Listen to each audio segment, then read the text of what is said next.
We still do 7 NUFC Matters show a week for free. But if you want to help support NUFC Matters, then there are a few ways of doing it. Hit the like button on each live broadcast and video. This helps the channel grow. Hit the subscribe button and select the all notifications bell so you don't miss a single show. If you want to help us financially, then you can join the channel using this button with the membership starting at $1.99 a month. Or you can drop us a donation in the chat using a super sticker. We're also looking for sponsors. If you'd like your brand advertised on the flyers for the show and featured during the ad break, then email John at nufcmatters.com to arrange today.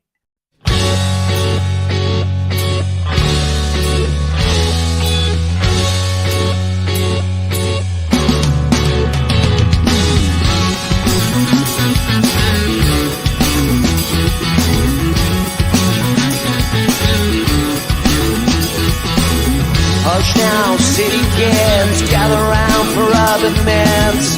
Hush now, city kids. When it came to me after so long, I didn't have no choices in the streets where I was from. When I think about the pain, I didn't have no choices, I took what I had sworn.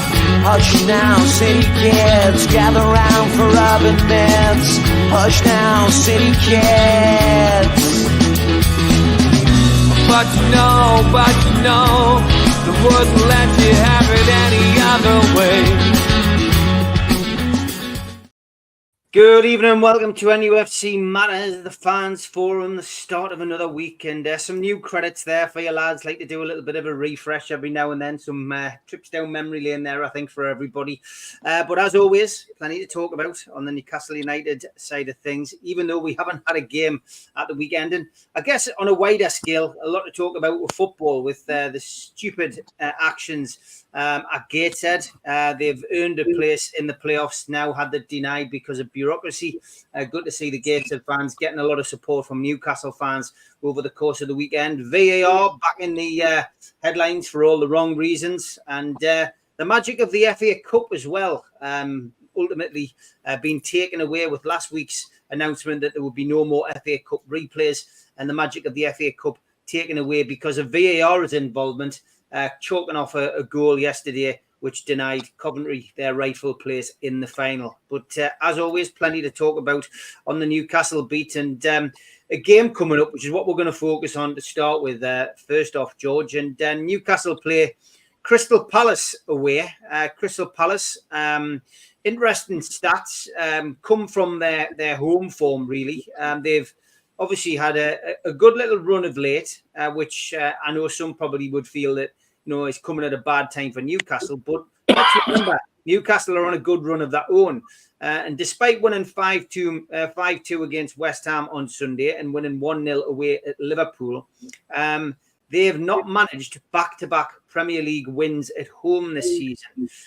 Oliver Glasner's side have won 5, they've drawn 4, and they have lost 7 at Crystal Palace. And this game, I think, is an intriguing one, to say the least. Add to that the fact that Callum Wilson is back on the bench. We know that much. He will be certainly involved. Will Kieran Trippier be involved? He's certainly close, but how close is he? But Callum Wilson is back. And of course, out of our last 3 goals scored down there, he scored a couple of them, George. So timely return for Callum Wilson. Gives us that little bit of extra ammunition on the bench should we need it. But I'm going down here, and I'm not worried, George. I think this will be an interesting game. I think it'll be a good game, but I think Newcastle have got the bit between their teeth, and of course they've had the added bonus of having a little bit of extra time off, which has given time for those injuries to come back. So, yeah, what's your thoughts going into this game, George? Not an easy game. We're talking before. It's going to be a tough game because they'll have their tails up. But on the other hand, will their tails be too far up? Will they be over cocky because they haven't performed that well at home? And there's nothing like somebody thinking it's going to be a walkover to end up in a bit of a mess. So I'm expecting a good game, but I'm also expecting that we'll sneak it. they've got nothing that should worry us really the way we're playing at the moment. And if what you're saying is right, and Wilson's on the bench, and we've got people like him to come off the bench, that's the thing with the injuries that's been hurting with. It's not necessarily been 11 on the pitch. It's been because we've got anybody to replace them on the bench. And when we have had, like against Spurs and others, we perform well out out of our socks sometimes. So I'm expecting a tough game, but a good game, but not a one that should frighten us to death if we play up to our the latest standards we've been producing. As I say, with the changes on the bench with Wilson, if Trippier was on as well, it makes the bench look that more tidier. I mean, people forget we've been going with a bench with 3 bloody goalkeepers on it. When's the last time that's happened? It's happened too many times for us this year already, with 3 goalkeepers sitting on the bench. I mean, my view is you'd better off try a couple of young'uns than 3 goalkeepers. But never mind, that's for the manager to decide. But I'm feeling quite not. I'm happy that we can cope with this one. Is what I'd say, and it's a good opportunity to cement our form and keep making progress, as far as I'm concerned. Yeah, and prediction from you, George, for this game. Do you think Newcastle are going to win this? I've gone for a narrow 2-1 win again, and I know people think that's my favourite scoreline, but again, I don't think it's going to be a huge win by Newcastle. I've just got a feeling it'll be tight. I think we may concede, but I do think we'll win 2-1. Well, I'm going to go for 1-0 for us, even if it's a dirty 1-0. We'll get a 1-0. All right. There's one person to be a bit more pessimistic. It's going to be Darren. So yeah, we'll go. Darren, Newcastle away to Crystal Palace tomorrow night. How do you see this one going, Darren? I think it's going to be a tricky game because their forward line look quite good and they've got morale behind them. So if we can control the game the first 20 minutes, we might get something from it, but it'll not be straightforward. But as long as we turn up and play how we can, we might get a result. And either 2-1 win or a 1-1. That's what I'm thinking. It'll not be straightforward tomorrow night. It'll be a hard game, but we're on form. We're playing good, and we've had a good rest now for about well over a week. So Eddie's done some tactics. We watched the game on Sunday how they play, so you'll have a good idea, and we're fresh for the third time in a long time. So go down there, our tails up, and give them a good game. Prediction from you, Daz? I'll go 2-1 win.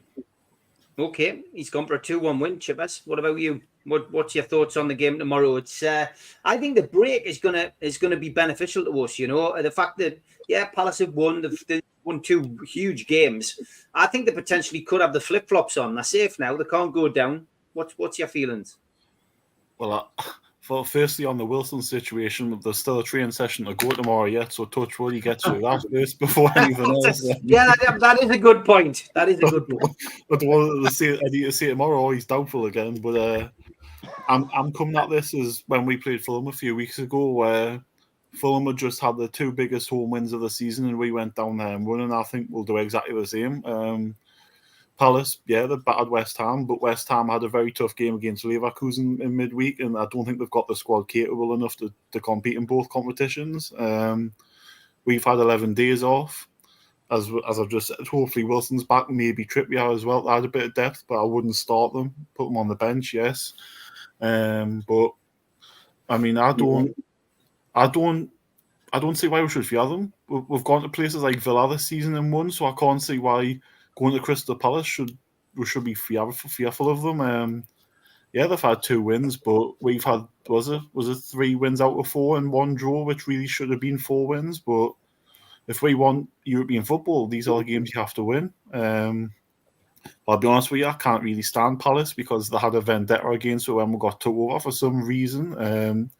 The football ground's like a shoebox, and you know, for the fact they use happy clappers to get the fans up, singing glad all over, it's pretty cheesy as out, if I'm being honest. And they go on as if they're a good fan base. I'm sorry, like, but if you use happy clappers, it's pretty embarrassing. But like I said, I think the 11 days will suit us fine. I think we'll go there and win 3-1. I just, you know, Isak, Gordon and Barnes. Who's going to stop them at the minute? I just don't see. I don't see how they can keep them out. Yeah, that Olise and Elise will be a threat, but I like to say we have more threats in our team than they have in theirs. So, and if Wilson is back, obviously touch where he gets through his training session tomorrow, he can come on if he can give 20 minutes, get a goal. Who knows? So yeah, I'm going to stick for a 3-1 and stay something to see to a home game against Sheffield United on Saturday.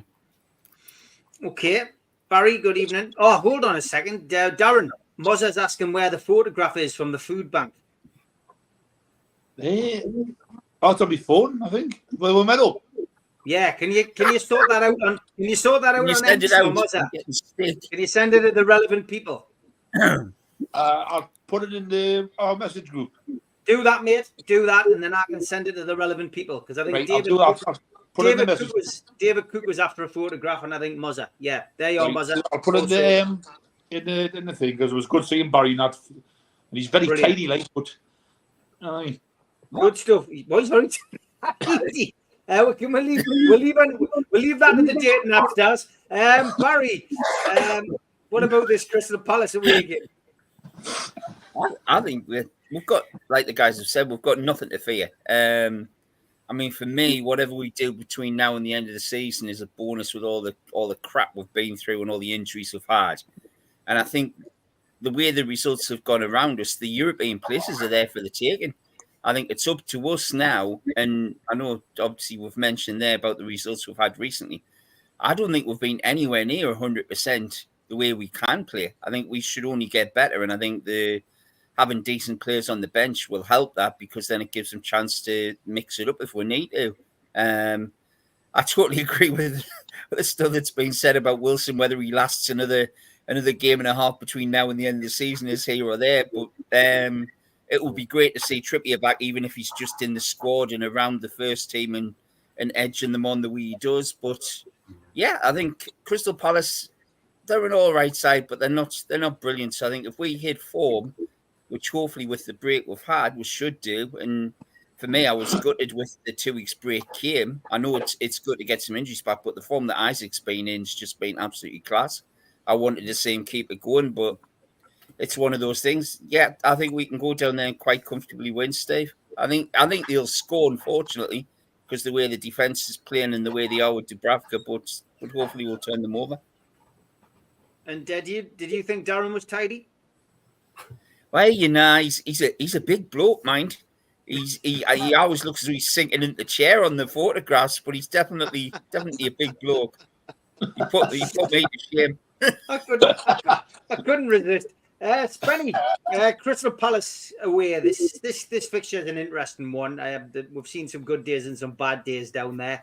But yeah, are we playing them at the right time or are we playing at the wrong time? Can you understand like Darren's bit of, a little bit of pessimism from Darren? He did predict we were going to win though. But it was good the day, man. You were still a bit nervous. But yeah, what's your thought, Steve? What's your thoughts, Spenny? Well, I'm thinking some of them don't remember the last game we played against Tottenham and how we played and how we destroyed Tottenham for me. I think if we play like that and we have the same team as what we played against Tottenham, I think we'll destroy them. Like, I've watched Palace a few times. Yes, they've gotten a lucky a bit. But for me, I'm pleased Trippier's coming back and Wilson. It'll be a good boost for the squad to get them on the bench or even Trippier even playing, which I think Trippier might be playing, to be honest. Tyne will hopefully be back as well, so back in the team as well, like he was in the last game. I have 2 scores, by the way, Steve. I usually pick 2-1 or 4-1. So with you picking 2-1, I'm going 4-1 away win. Good stuff, mate. Good stuff. I hope you're right. I hope I'm wrong. Pablo, good evening. Hi, mate. You all right? Good, mate. Good. What's your feelings going into this Palace game? 6 games left, 6 cup finals. West Ham getting beat 5-2 off Palace gives us an advantage now. You know, if we could go down there and beat Palace, you know, suddenly that whole battle for Europe takes a different twist and turn. Totally does, mate. Totally does. I've got 2 trains of thought on this game. Listening to, I am positive. I mean, look at the way that we played against Tottenham. Spenny, you're right. If we turn up like that against Palace, absolutely no problem whatsoever. My only train of thought is it's like 2 heavyweight boxers that have got mutual respect for each other, that have been fighting well and not lost. I've just got something in the back of my mind that will try and nullify each other. And it's going to be, I think they'll both kind of accept how good the opposition is. And I don't think it'll be that open like the Tottenham game. I think Palace are a different animal compared to Tottenham. You know, with just sheer organisation and grit and determination. I do think that we'll come away with a win, but it's going to be slender. I think it might just be like a 1-0, something like that. Having said that, if it's all about the defence, it depends which defence of ours collectively turns up. If we defend like we did against the Tottenham game, we'll come away with a win.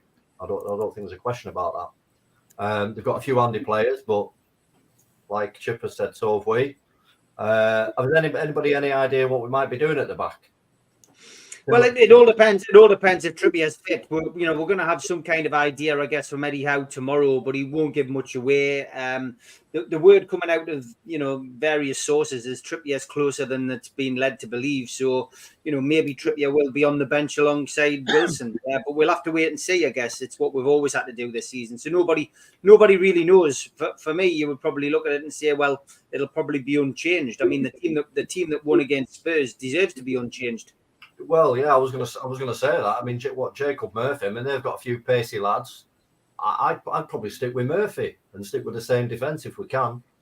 I mean, it's horses for courses, isn't it? Though it's horses for courses. Yeah. I wouldn't be surprised if you see Pope on the bench as well. Yeah, he's definitely on his way back, isn't he? Yeah. Okay. Oh, yeah, I'm going to go for a slender 1-0 win, mate, because I think it's going to be cagey. Okay, Kev, what's your thoughts on this Palace game? It's a difficult one because they've seemed to have a bit of the good old manager bounce a little bit recently. So you just never know what you're going to get with Palace. They could show up one week and be absolutely flying and fantastic, or the next week it's just going to be fodder. So again, but with this new manager, the way the style of play, I haven't really watched and much of them, to be perfectly honest. I know the results have been good and stuff, but I don't know how they really play. So.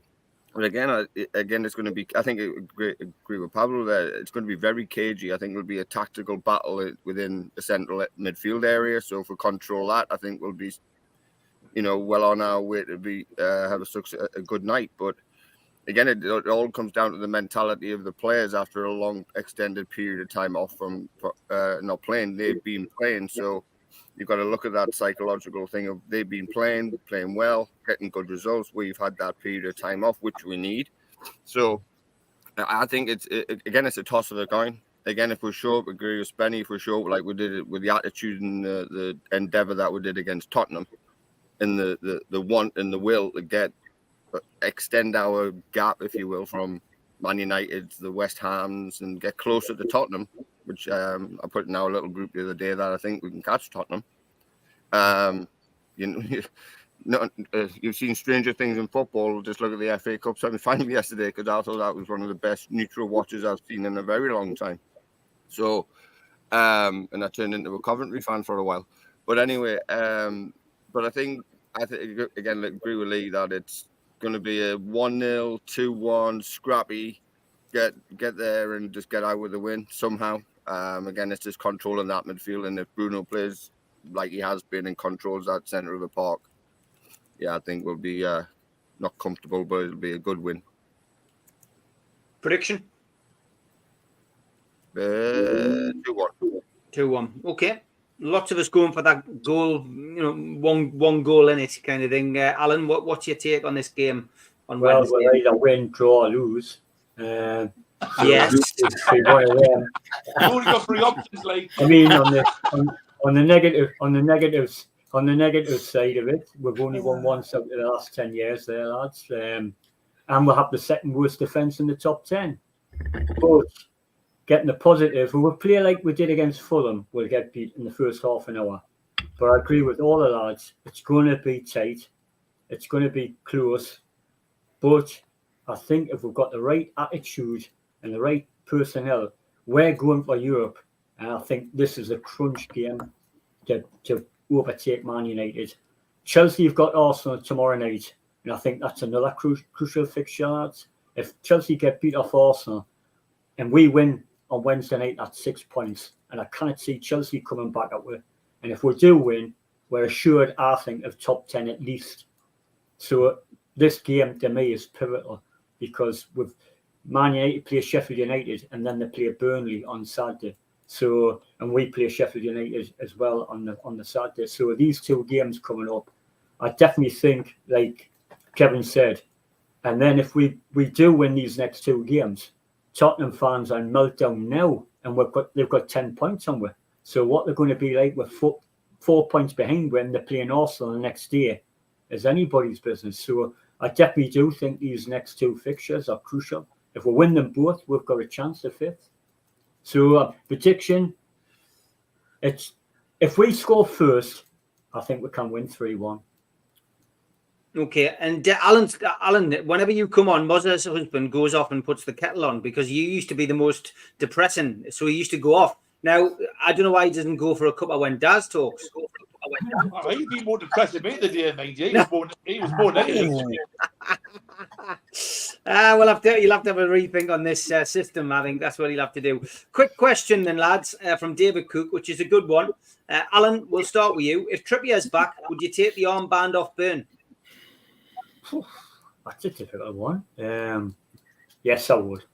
He is the cap. Because he is the cap. All right. Kev, same question to you. Again, it's difficult, but I wouldn't. I think he's earned it. I'm not saying Kieran Trippier hasn't earned it, but he's a leader on the pitch anyway. You need to have 11 leaders, not one. Doesn't matter who wears the armband, in my opinion. So I think he's led that back 3, 4, whatever it's been, along beside him, literally by himself with Fabian Schär to get through all these games without him. So I'll just keep it as is, and why change it?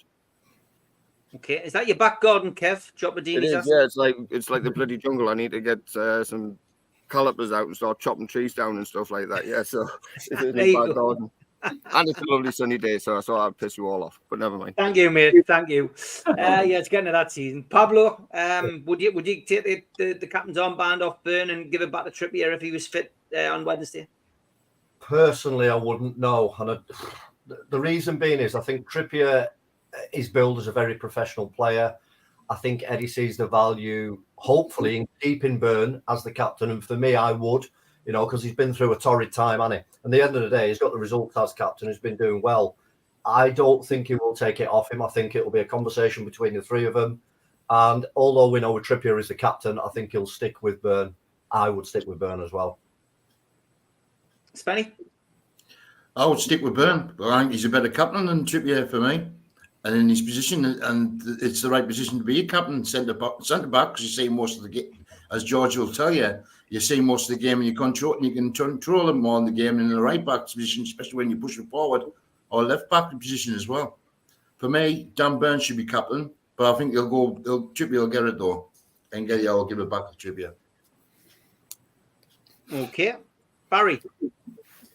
I don't think there's any saying it. I think Burn will give it back to Trippier anyway. I think if Trips is fit, I think Burn will pass it over. It seems to be that's the way the squad works, Dave. It's the same when Lascelles is playing. It's just they've obviously got that structure set up within them.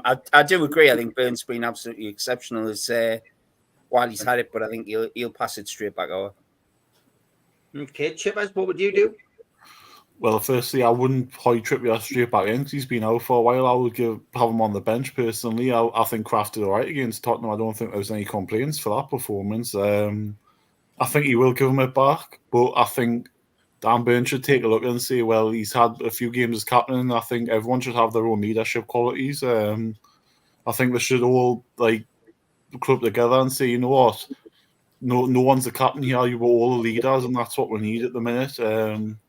You will give him it back, but like I've just said there, it's a case of, everyone should be classed as a captain because they've held that position. So, yeah, you'll give him it back, but, it's a team, isn't it? There's no I in team, so yeah, he'll give him it back. Yeah, Darren? I'll give the Trippier because the only reason why, when Lascelles hasn't been played, he's given it to Lascelles. He's given the armband straight back to Lascelles. Kieran Trippier's been vice number 2 coming out best part of the season. So I would give it to Kieran Trippier because that's what Eddie's done. He's been loyal to Lascelles. When he's been on the bench and Lascelles has come on the pitch, he's got the down armband straight away off Trippier. So yes, I'll give it straight to Trippier. If he starts. But if Tino's fit, I'll play Tino right back. Okay. And what's your feelings on this, George? Would you give the captaincy back?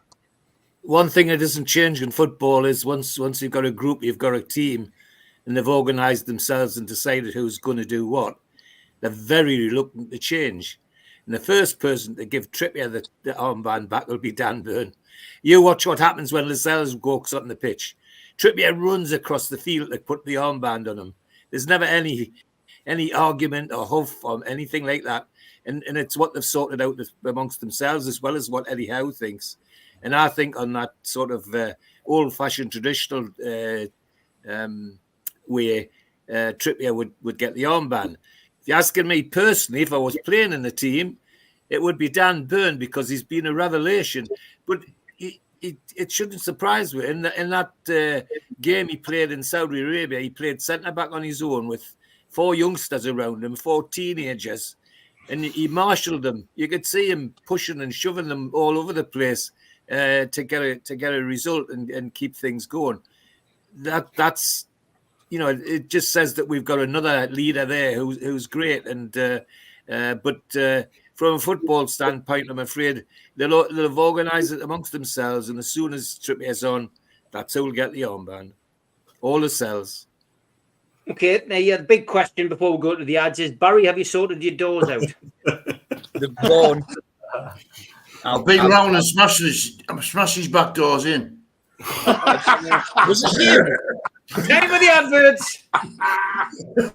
Big thanks to all our sponsors, Skips and Bins, telephone 0800 25 45 25 3, email inquiries at skipsandbins.com, website skipsandbins.com, easy contract free and pay-as-you-go waste collection. Thanks to Mr. Vicky's Sauces, handmade in Cumbria, their website mrvickies.co.uk, telephone 01768 210 102, or email info@mrvickies.co.uk. Thanks to United Group Travel. There are no strangers on our tours, just friends you haven't met yet. Their website, unitedgrouptravel.com, email beverly.ugtl@gmail.com, telephone 01670 632 460, or mobile 0791 666 4174. Thanks to Media Arts for the technical side of things. And you can also find us as a podcast on iTunes, Spotify, or other podcast providers. You can subscribe to the channel by hitting the subscribe button underneath this video. Hit the all notifications bell so you don't miss a show. Hit the thumb up to like the channel and click share to your social media. If you want to join the channel, then click join for as little as $1.99 a month. If you want to become a member, for a one-off £25 payment, email john@nufcmatters.com or go to membership at the website nufcmatters.com. If you've got a smartphone, hold your camera over the QR code and it'll take you straight there. We also help the food bank on this channel. Go to nufcfansfoodbank.co.uk to the matchday bucket and you can leave a virtual donation today. And don't forget the end of season 2, 20th of July, tickets at tenner in aid of Dementia Matters. And you can musical interlude there from somebody. Be Barry, he's drunk. It was me. Super Mac and Gibbo are live on stage. Ask George, hopefully not playing on his phone, and the acoustic set from the Long Sands. Tickets at tenner and in aid of Dementia Matters. NewcastleLegends.com and nufcmatters.com is where you can buy the tickets. Okay, George, I do have a question for you. Stephen Kennedy said, if you can remember, Steve asked George, this picture shows Frank Swift, Joe Mercer, Stanley Matthews, Frank Sue, Matt Busby, and Maurice Edelston. Now, apart from the two sirs, I don't know which is which. Could George name them and tell us a bit about them? Well, Frank Swift's the big one in the front at the left, and brilliant goalkeeper. He was so big he used to frighten the forwards. I'm trying to see the others as well. Who are the names? Stanley Matthews in the middle, isn't it? Matthews, yeah. Was the bottom right, isn't it? Frank Swift, Joe Mercer, Stanley Matthews, Yeah. Frank Sue, Matt Busby, and Maurice Edelston. Well, there's Busby at the front at the right-hand side. Matthews in the middle. Played till he was 50. I mean, amazing. Hated St James's Park. Wouldn't play at St James's Park unless he was forced to, because the crowd used to hate taking corners at the Gallagher corner because the crowd used to get him and he didn't like it. And he was a great horse racing man. I remember being at one game and his horse had lost at Gosforth Park before the kick-off. And every time he came near the corner, the whole of the Gallagher corner reminded him that his horse didn't win. He hated it. Absolutely hated it. However, I should add, it was using Stanley Matthews' name that I went to my first game because the lads presumed my grandfather that Matthews was playing because that was my grandfather's. Frank Sue in the middle, Stoke City legend, really, really clever. Well, you'd call him midfielder these days, but inside forward in my days. And Mercer at the door, at the left-hand side, great captain. Should have played for England a lot more than he did. But he wasn't part of the London crowd in those days. If they played in London, you were shooed into an England spot. Ivor Broadus, our forward, got his head in his hands for saying that the selectors in those days were the Blazers. He nicknamed them the Blazers because they all wore the England Blazers when they were at the selectors meetings. The reality is they were club chairmen. And you probably heard O'Neill on various platforms saying, getting picked for England, that was it. They were gone because the club chairman used to sort out who they wanted and give them an England cap and then buy them. So I don't know if that helps.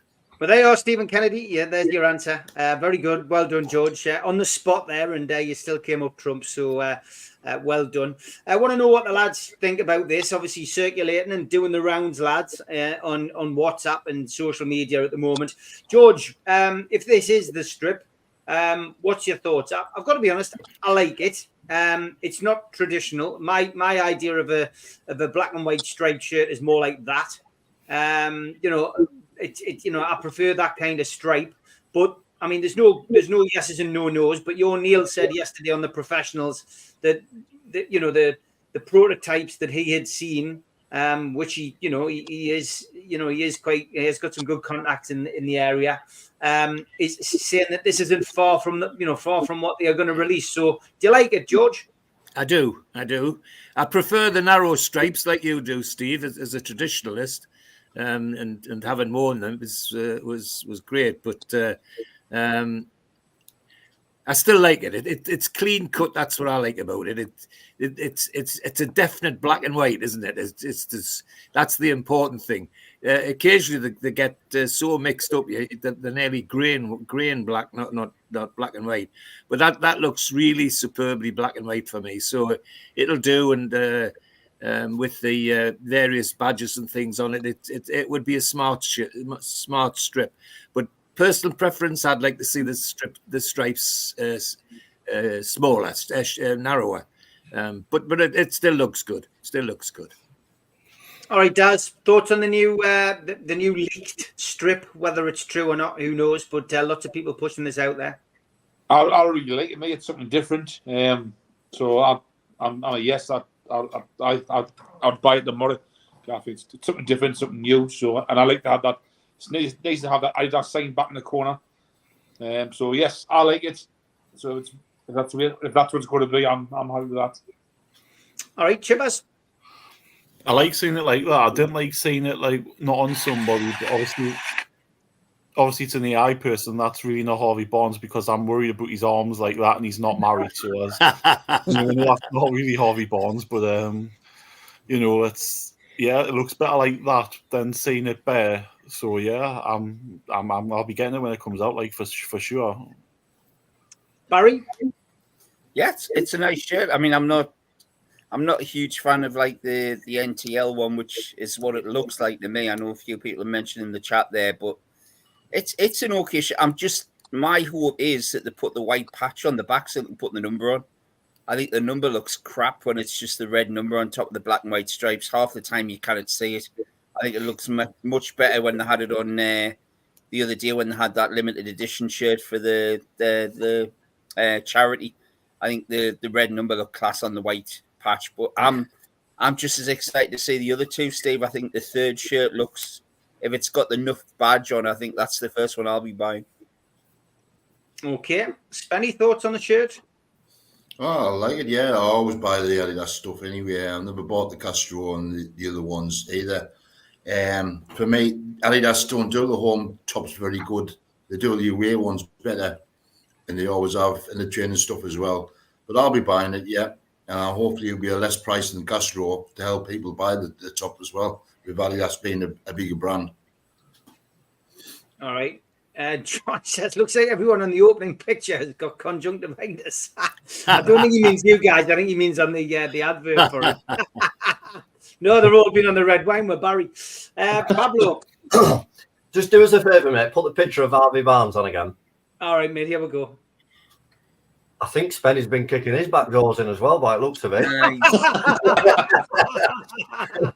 you been round out, Miss Spen? What about You'll have more of a sweat on. You'll have more of a sweat on than that. What about the shirt? Yeah, back to the shirt. Same as Spenny. Anything Adidas. I've never bought anything since because I love Adidas and I think it suits us well. The only thing about that shirt is I would have liked to it. With Adidas coming back, I would have liked to have been a bit more retro feel to it. A couple more stripes and the Adidas thing in the corner. I'd have preferred it to be the trefoil, like Chipper said the other day. So I'd have preferred to have gone a bit more retro, but yeah, it's Adidas, so I'll definitely be buying it. Like, do you remember the one that Duncan? What was it about 99? Duncan Ferguson. 99, yeah. Like that big badge on the back, didn't it? Almost like a shape of a badge. Horrible. It was horrible that with the badge on the back. Like. You're not having it. I didn't like it. I don't put numbers on the back of my top there. That was the shield. Yeah, that was the shield. I never ever put numbers on my back because he support the team, not the player. That's why I won't put the number on. Yeah, I've had a couple of people saying, "What's with the doors?" It's because Barry, whenever he's on, has a set of doors sitting behind him. So Barry, you've moved. Is that one door left, or is that your door? That's my door. The other door's closed. So he had about 3 doors every week behind him, which I've got to be honest, I never noticed, Barry. I'm too busy listening to what you're saying. I'm not having a nose at what's behind you, but it's the doors that Barry had behind him that people are talking about knocking in. So there we go, folks. Just in case we get any reports to the club saying that we're being rude on the show or not. Abusive. Kevin. Yes, Stephen. What about the shirt? I like it. And disagree with Barry. I like the NTL one, the 2002-3, I believe it was, in the Sir Bobby Robson days. I like that. Not more the traditionalist in terms of the thin stripes, but that's like a personal preference. I mean, I don't care as long as it's got black and white on it with a Newcastle badge on, and it's got Adidas on. I'll probably buy it.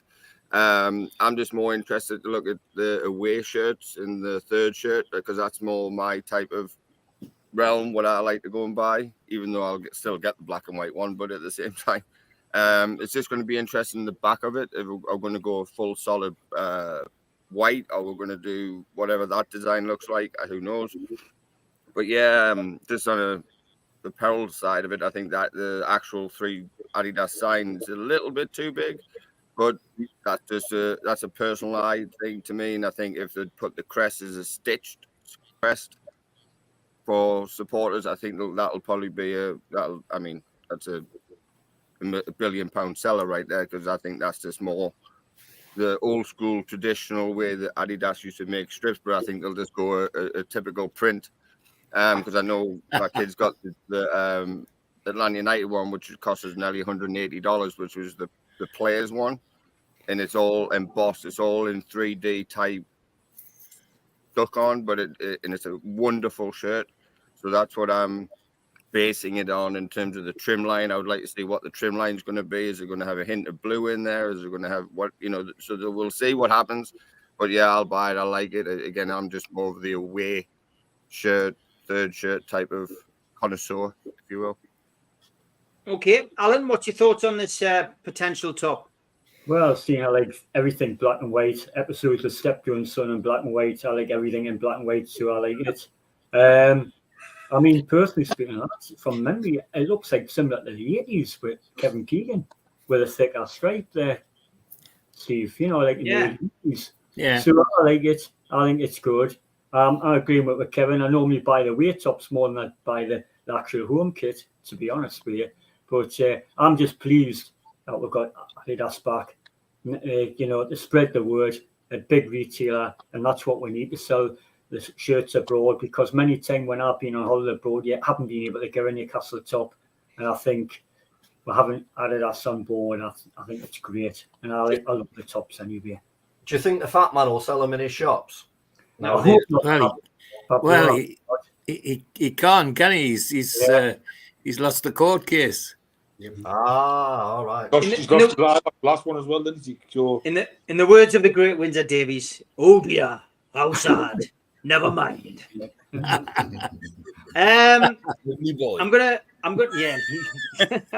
Let's stop it there before we go down some kind of 1970s woke tunnel. Alan, I'm going to ask you this question. In history, as a number 9, where does this guy stand? Inducted into the Hall of Fame today as the Premier League Hall of Fame, Andy Cole. And the man who broke the record, Hughie Gallagher's long-standing record for most goals in a season, came to us, of course, in that wonderful 92-93 promotion season from Bristol, and hit the ground running, it should be said, in the Premier League. Forged a wonderful partnership with Peter Beardsley, but then left the following season under a bit of a storm cloud, I guess, and never really recovered from that. What's your thoughts? Where does he stand in the history? Is he in your top 5 or 6 number 9s? For me personally, Steve, yes, he is in the top 5 or 6. I'm running through the names, lads, and obviously even George. I don't think even George saw Hughie Gallagher, but by all accounts, he was phenomenal. But when you go through from the 40s onwards, you've got Albert Stubbins that hardly gets a mention, Len White that hardly gets a mention. Who was my father's favourite by a mile. I know him player. You got Wyn Davis, who wasn't a perfect striker. That's hardly. And I tell you what, one striker that hardly gets a mention, that saved us from relegation in the late 70s, Paul Goddard, hardly ever gets a mention, and he scored a lot of goals for her. But Andy Cole, getting back to the point, Steve, for me in my lifetime, he's probably 3rd or 4th. Shearer, obviously, Les Ferdinand, Cole. And I'm trying to think the other one that was right up there. Supermac in my younger days. He was my idol as a youngster. Even though Pat Howard was my favourite player in the 70s, George. Funny enough, I love the guy because I've always been a defender. But yes, he's right up there, Steve, because he brought the excitement back in them early 90s. If everybody was around there and supporting the town, that 92-93 season with Peter Beattie. And again, a lad that you know well, Steve, Lee Clark. A lot of people say Peter Beattie and Cole went together, which they did, and they scored 50-odd goals together. But the amount of goals Lee Clark laid on Andy Cole was phenomenal, and people forget that. If you get a video of the season when he scored the 41 goals, Lee Clark laid on about 20 of them goals, lads. He did, honestly. Peter Beattie was instrumental, but definitely 3rd or 4th best striker I've ever seen play for Newcastle, just for the ratio goals. But like we've said in the earlier chat, Barry said it, he spoiled it because of the way he left the club and going to our arch rivals that we all hate, Man United. But other than that, phenomenal striker. Kevin, what's your thoughts on Andy Cole? you know, he was a wonderful striker for the club. But I'll also give a mention to Mickey Quinn, by the way, because Mickey Quinn scored some goals for Newcastle, albeit at a lower level. He still scored some great goals for Newcastle, and still the greatest debut that I ever saw, home debut anyway, was that 4-goal salvo that he got against Leeds. But yeah, Kevin, your views on Andy Cole inducted into the Premiership Hall of Fame today? Well, congratulations, Andy Cole, because that was my introduction to actually having a season ticket of that season. You know, so that was my introduction of pretty much a goal machine. Anything that was put in front of him, he would put it in the onion bag, and that's what he was paid to do. Unfortunately, we had a very short stint at the club, so we didn't get to really probably see the best of him, but we got to see him as a young buck, like a maverick centre forward, you know, just loving life, playing football, and Kevin Keegan give him that license to just play and score goals. So yeah, it's you know, obviously with health issues, it's heartwarming to see him on a national recognition that people see the same thing that we saw, even very, like I said, for a very short period of time. But yeah, he was brilliant. I mean, he had pace, power. Again, knew where the back of the net was, which was his ultimate job. But yeah, he tops it. He's in my top 5. So along with, you know, I didn't get the pleasure to see Super Mac. I didn't get to see 1990 whatever. But at the same time, I have a lot of admiration for Andy Cole and where he got us into that part in that season. And from my introduction to Newcastle United, watching it with my dad, and it was just fabulous to watch. Pablo, where's he stand in your top 10 of number 9s? Did you say he's been in the Hall of Fame for Newcastle or Premier League? No, he's just been inducted into the Premier League's Hall of Fame today. Premier League, yeah. To be fair, he's lethal, or he was lethal. Like, I mean, I'm probably just a bit before Kev. It was when I started following Newcastle, so I saw the back end of him. He can't deny the lad is one of the most lethal finishers that league's ever seen. But I think the way he left us, and obviously who he left us to, it kind of left a bit of a salty taste in my mouth. And I always remember at the time watching him on interviews, and I listen, I don't know the guy, he's probably a lovely fella, but I always used to think, because I was a kid, I used to think, who's this arrogant geezer? And then when he went to Man United, they were winning everything. So I think that probably clouded my judgment of him, which was wrong. But yeah, as far as strikers goes, that season, well, him and York at Man United were like telepathic, weren't they? Literally, they could close their eyes and find each other, which we've not seen many pairings or partnerships like that, I don't think, over the years. So yeah, absolute top class player, but for me, I don't see him as a Newcastle legend or anything like that, because I think it was too short period of time that he was with us. Yeah, you know, to be classed as a real. I think we've got to respect his talent and his numbers, but it'll never be on my list of club legends anyway. Okay, Spenny, what's your thoughts on Andy Cole? He got the ball, he scored a goal. Andy Cole. Yeah. I watched a bit of podcasts about Andy Cole, and he nearly packed in football, believe it or not, when he was released by Arsenal to go to Bristol City. And he took the boom and went for it to Bristol City, and that's how we got him. He's up there for me. Because of his length of time at the club, Shearer just gets a nod above him. But he's the best striker I've ever seen at Newcastle. And I've been going since 1983. Before that, obviously, there was some great players, which I didn't see. I think it was the same time as you as well, Steve. 1983 sort of season when I started going. But Andy Cole was fantastic. He just but Beasley made most of his goals, to be honest. And Beasley was the best player I've seen in black and white. All right, Barry, what's your thoughts on Andy Cole? Nah. I think his behaviour when he joined Man United just completely ruined it. He wouldn't even get in my top 10 simply because not because of his ability, not because of his goal record. Just I've got three strikers who I kind of stand getting mentioned with Newcastle, and that's Cole. I don't even really want to say it, but I'm going to have to say it. Michael Owen and Viduka. All three. Well, Cole and Owen and Viduka could have been so much better than they were, and neither of them even bothered turning up. They just turned up for the cash, and the way Cole treated us when he left to go to Old Trafford, that was it for me. I'm terrible when it comes to that. When somebody like just disrespects the club when they leave. I mean, I put in the chat there. My 5 would be Silaires, Big Al, Jackie Milburn, Super Matt, and Hughie Gallagher. I think Gallagher's simply by his ability and because of his size would be top of the pile for me. But nah, I kind of forgive him. I'm really interested in what you said before, Steve, about an interview with him, because I would like to see how he felt about what happened, because it does leave an awful bitter taste in my mouth the way he behaved. Yeah. I mean, it's interesting because I have interviewed him today.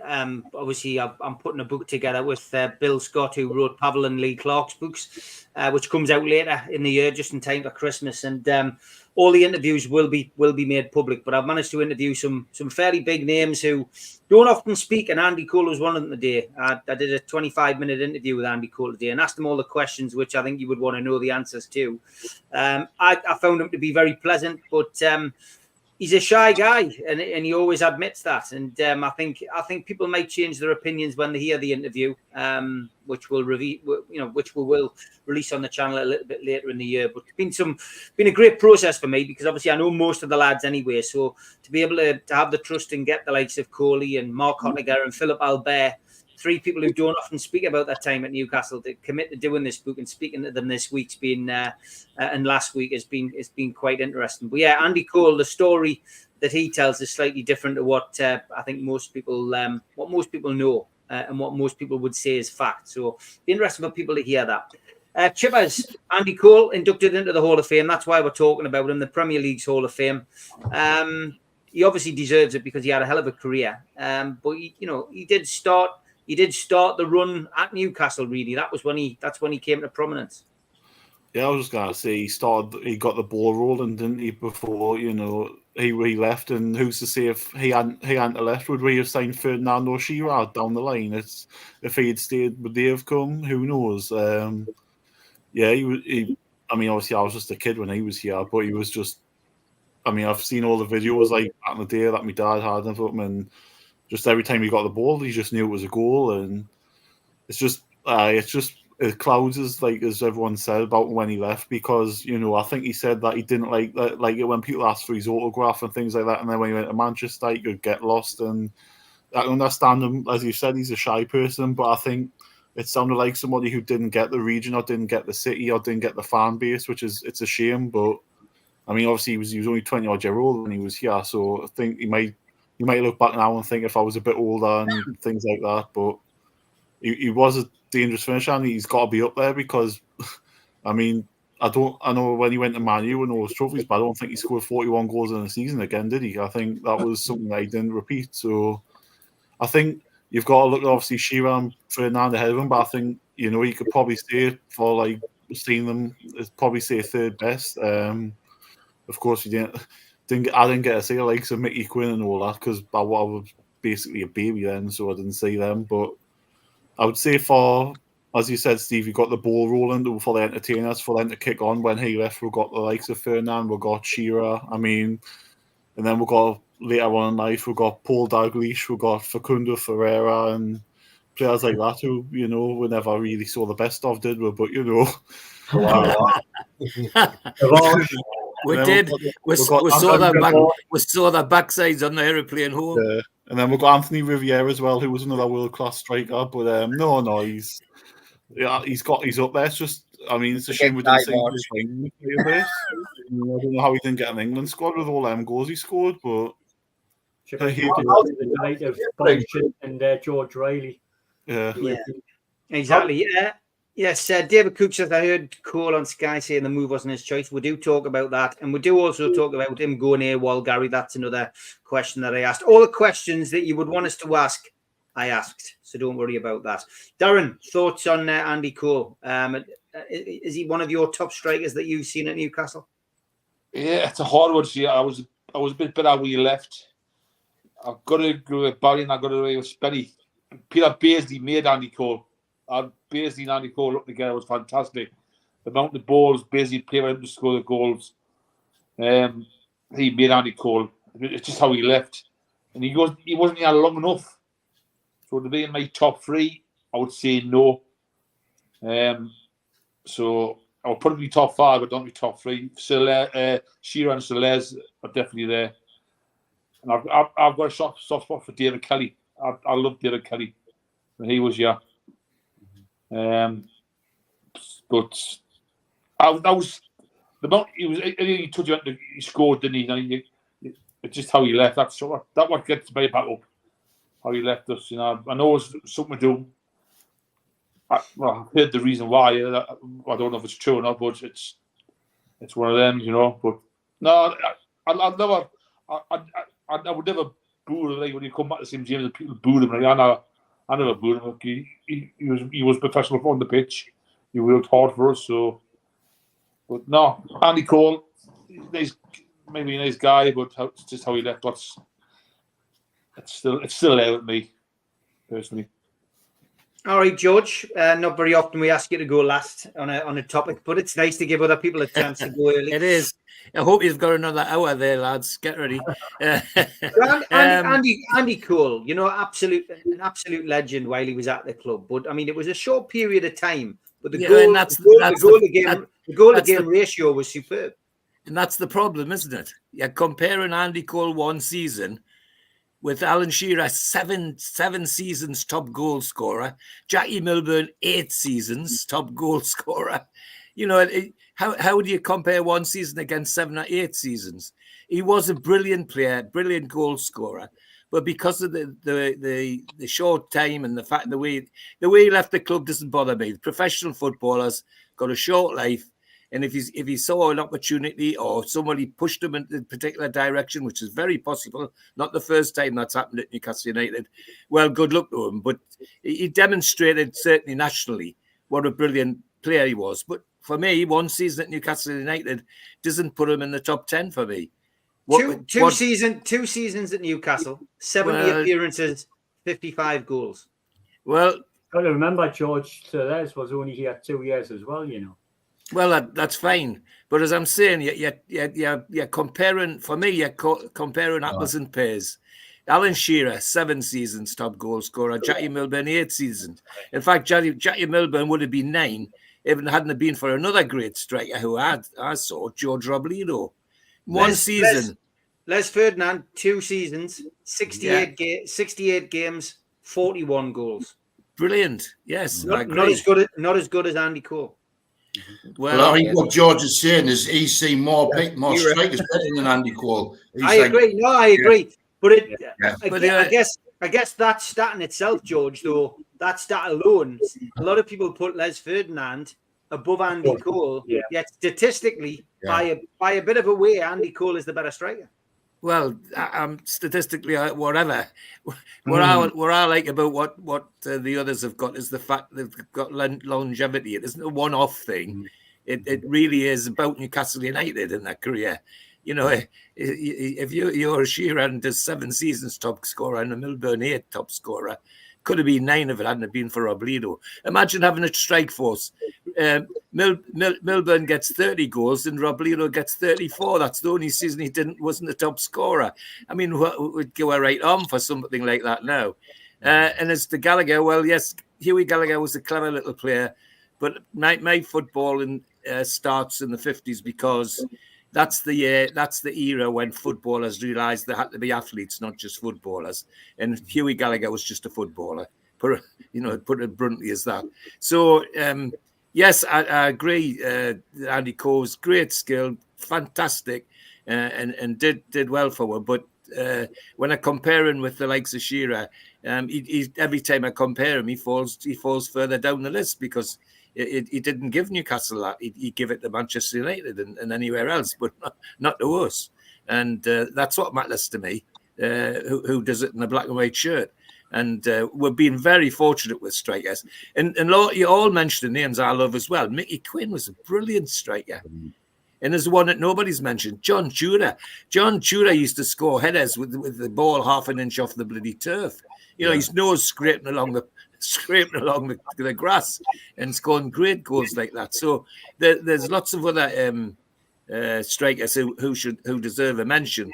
But when he's starting to talk about top 10, Andy Cole might scrape into it, but he wouldn't be right at the top for me. There'd be others well ahead of him. We haven't mentioned Demba Ba as well. Demba Ba had a good couple of years. Yeah. Numbers wise, he did. It's all about opinions, and that's Yeah, what the fans forum is all about. Alan, Kevin, and Pablo, Spenny, Barry, Chippers, Darren, and George. He's away to fix his doors, Steve. He's away to fix his doors. Thanks to everybody in the chat. Now, Thanks Good to see you, lads. Good to see you, lads. Good to see you. Let's go win on Wednesday, lads. Thanks to everybody. Thanks to everybody in the boys. chat. Thanks to the moderators. Take care, guys. I'm back tomorrow night at 6 o'clock with Geordie's here. Geordie's there. Take care. Good night. Cheers, all.